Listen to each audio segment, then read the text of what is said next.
Nalalaman lang po ng aming kapitbahay na mayroon pong namimili ng kalakal dito dahil nga sa mga bata. Una talagang nakakalam ang mga bata kasi siyempre sila talagang una nating pagsasabihan na namimili kami ng kalakal. At ito na po, maagang-maaga po sila nagbenta ng kanilang kalakal. Nakakatulong po tayo sa ating kapaligiran, lalo na po sa mga kalakal na yan, mga kalodi. At maliban lang po sa kanilang mga basura, hindi talaga pwede kasi ang binibili namin ang kalakal, hindi po basura. Saan po mga ibang mga customer, ang kanilang mga basura dinadala nila dito sa junk shop, ang akala nila ay ligtas sila. Pero kami na mga alam na namin mga kalodi, kapag may dala silang basura ay binabalik po namin sa kanilang motor. Wala po talagang pasensya kasi nga ang basura ngayon talaga mga kalodi ay kailangan kang magbayad. Kaya dito nga sa aking kapatid, nagbabayad po talaga ng basura.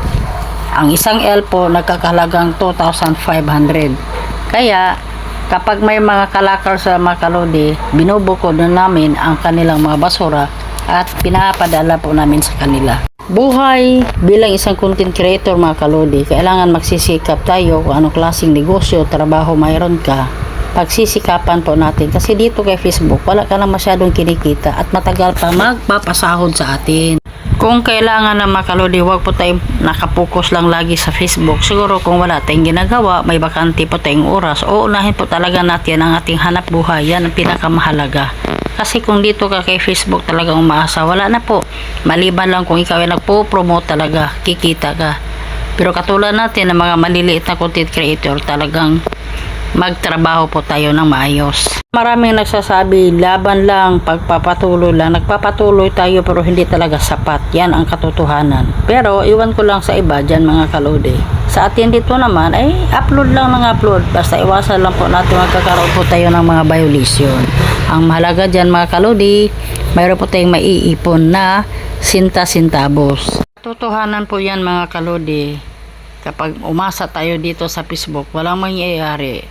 Kailangan po talaga tayo ay kumayod para makakain po tayo sa isang araw 3 bisis. Yan talaga naman ang pinakamahalaga sa buhay ng tao habang nabubuhay po tayo dito sa mundo. Kaya mga bata, happy talaga sila nga nagbibinta ng kanilang mga kalakal.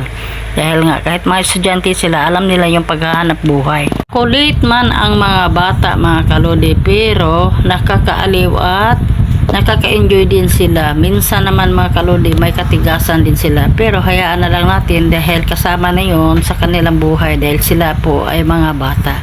Kaya dito mga kalodi ay sobrang masaya sila dahil mayroon na po silang kita hanggang sa muli.